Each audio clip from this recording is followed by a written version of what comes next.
Hey guys, Sneaky Snake here, Brothers in Arms, World of Warships, and today's video we're going to take a look at our next installment in our community replay series, and this one features BabiSealClubber of the RQL, or Rage Quitting Losers clan, playing in the Atlanta, the Tier 7 Premium American Light Cruiser, and he's playing by himself, and it's some standard battle here on the map, Northern Lights.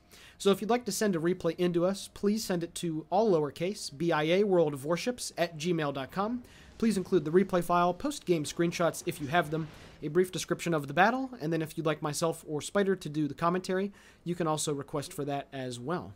So this replay that you're going to see here is some down and dirty Atlanta gameplay that pretty much showcases everything about the ship sans the AA suite. And I'm just going to delve into the statistics just for a hot minute here with the Atlanta. We all know that this thing is one of the most infamous ships in the game because it has one of the most unique playstyles in the game. It is technically an anti-aircraft cruiser, and it comes equipped with destroyer armament. You get 16 127mm guns, which you commonly find on USDDs from tiers 5 and up. 5-second reload. The range is rather poor, stock anyway, at 11.1 kilometers. However, the rate of fire on this thing makes it so darn deadly, it just obliterating destroyers and obliterating cruisers that get a little bit too close to you. You only have 27,500 hit points, so this thing is very fragile, and because it can see Tier 9 matchmaking, this thing does get deleted rather easily. It is honestly on the end of a lot of devastating strikes because there's still a lot of people out there that are new to the game or they're not very good, and they decided to purchase this ship for some reason. It also comes equipped with some torpedo tubes. You get 2 quad launchers on either side, 16,633 maximum damage, which is pretty nice. The range is only 4.5 kilometers though, and the speed is 65 knots. So these are very much ambushy type torpedoes that you're going to want to use when you're trying to, well, ambush someone, or if you're trying to defend yourself from somebody coming around the corner. They're pretty good at that as well. The AA suite on the Atlanta is one of it, if not its most prominent strength. This thing can lay down a blistering fusillade of anti-aircraft gunfire, and even against Tier 9 carriers, they do have to respect an Atlanta captain that has it fully spec'd for an AA build. The maneuverability, 32.5 knots, is pretty good. 610-meter turning circle is also pretty good, and a rudder shift time stock of 8.4 seconds, which you can get down near 6 with the rudder shift equipment module piece put on. So this thing is very maneuverable, and because it has the short range, well, my islands are my waifu is probably the best way to TLDR this ship. You just want to get close to islands and utilize the incredible arcs that your shells take coming out of the gun barrels. And you can see right there, it looks like he's got AFHE loaded, 10 penetrations, almost 6,000 damage with 1 fire set. And you can see the position that he's in is incredible. He's less than 10 kilometers away from the enemy Edinburgh, and he's still able to lob shells over the very corner of that rocky outcropping. So that's very awesome. And then lastly, of course, what I forgot to mention, 10.9 kilometers base detection. You can see his is 9.4. So this thing, get in close and just obliterate things. And you can see here this Edinburgh is trying to back up. However, the Atlanta does come equipped with radar as well. It lasts for, 25 seconds, and it has a range of 8.5 kilometers. So, you know, that's pretty typical radar, sans the Indianapolis at Tier 7, and it is very deadly. And you can see right there the Edinburgh got completely caught out of position, and he picked up his first blood of the game, up to 20,000 points of damage, and took care of that Tier 8 British light cruiser. So a very nice play to start the game. But right here, you're going to get some positioning masterclass 101 right here. Just look at this. He is spotted right now. He is now slowly backing up to get out of the line of sight of the Colorado. And as soon as he moves further enough behind the island, he has the smoke screen and the hardcover out in front of him, keeping him shielded from spotting by both of the enemy battleships. And yeah, that was a team kill. If you guys didn't recognize that. Yeah, team kills. Woo! Good job. Anyway, you can see he's put the smoke screen in between his light cruiser and the enemy battleship, so he is able to get a lot of shots off with impunity. And when he finally does get detected here, he's already lit 2 fires on the Gascon, that Tier 8 premium French battleship, who immediately has to turn away. But anywhere up to about 10 kilometers, these guns, if you know how to aim right, I mean, they just do so much damage with IFHE. And that Gascon did use his repair on 1 fire, which is the cardinal sin in battleships. That is literally the worst possible thing that you can do. The man, Phantom Dragon, apparently did so, and now he is going to pay the price for his negligence, as that is now fire number 3 raging along from the superstructure all the way to the aft end of the vessel.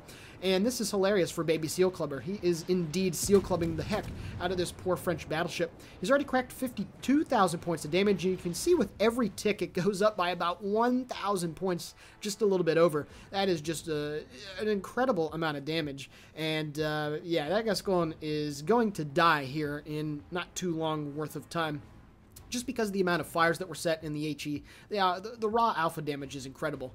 And again, the positioning that he put himself in. Going to this part of the map, this is usually where the B-cap would be if you're playing on Northern Lights, at least the old version. I haven't played on the new version of this map too much. I'm not 100% sure if the B-cap is still here. I think it is. But this spot that he's in, I mean, look at it. Again, he's creeping forward as he picks up the Arsonist and kills his second ship of the game on the Gascon.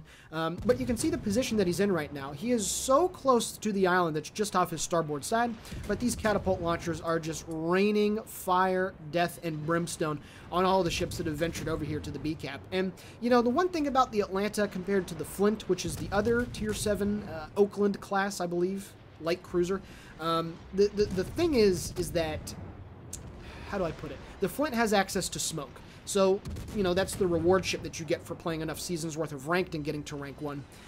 The Flint has smoke, so it can get into a little bit more careless of a positioning, and it's still going to be able to, you know, deal damage and keep itself safe, simply because it has the smoke to conceal itself, and as long as there's no enemy radar in the immediate vicinity, you know, you're going to be okay. With the Atlanta, you have to use islands to your cover, and, you know, if you play American heavy cruisers, you know, Tier 7 and up, or the Cleveland, the Tier 5 Omaha.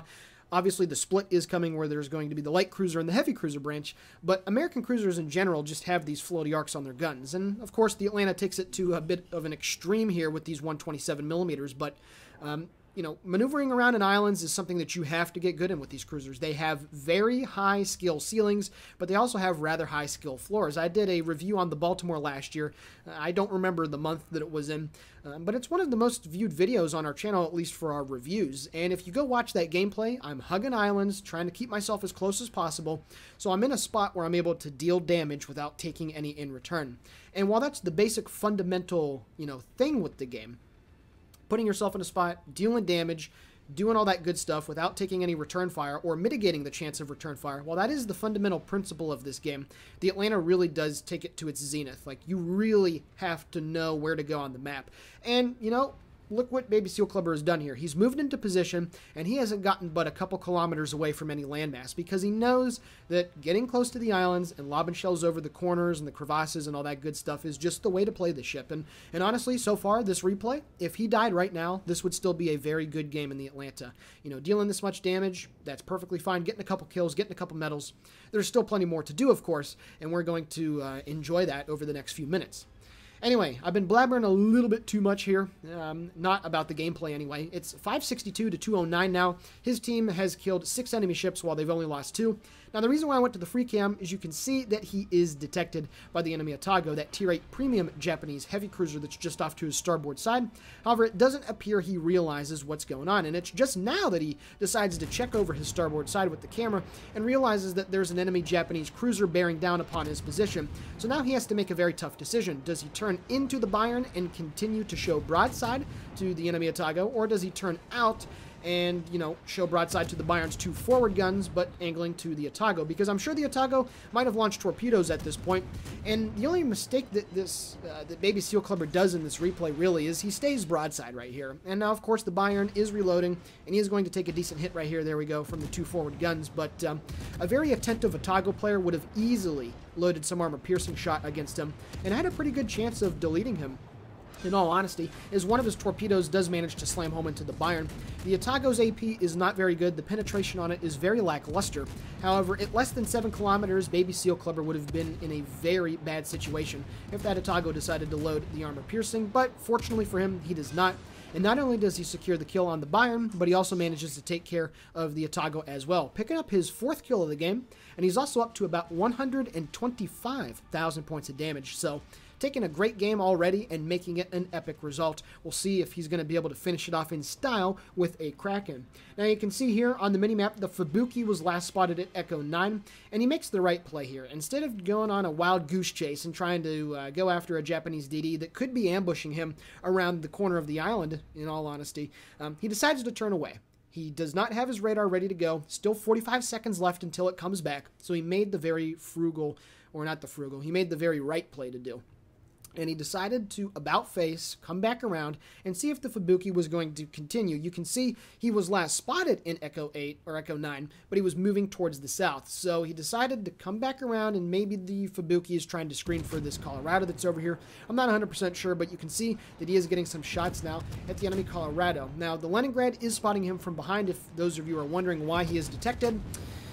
Oh, Fubuki, what are you doing, fam? This is...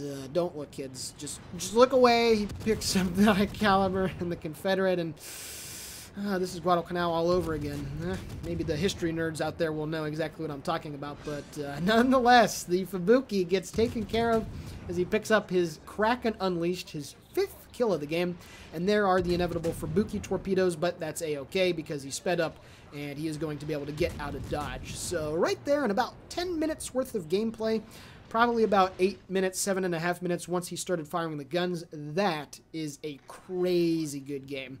His team has completely wiped the floor of the enemy team. It's 684 to 98 now, so, you know, once this Colorado dies, it's going to be all but over. And, yes, right there, very nice action shot. The camouflage mod that I still use on Aslan's makes the Atlanta's premium paint look so, so good. And I got to say that, yeah, that thing looks really good. But anyway, where was I going? Totally lost my train of thought. Sorry about that, folks. Anyway, the enemy Colorado gets taken care of. And with that being the case, we're going to cut the replay off here and go to the post-battle results. Alrighty, guys, taking a look now at the post-battle results. BabiSealClubber managed 678,000 credits received and just over 7,000 total experience earned. He picked up Arsonist, Confederate, Kraken, First Blood, and High Caliber, dealing 139,000 points of damage off of 358 shell hits and 1 torpedo. He shot down 2 enemy planes, sank 5 enemy vessels, and set 12 fires.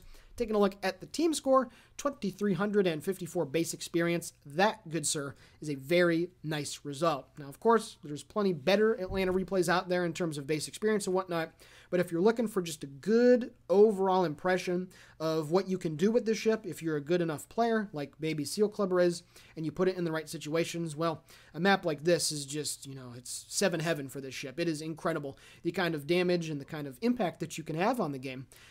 And honestly, I mentioned it at the beginning of the video, I don't have an Atlanta myself, but this kind of makes me want to get one because this thing is definitely one of those ships that there's a lot of shenanigans that go on, and it is also a favorite of those cancerous Tier 7 divisions.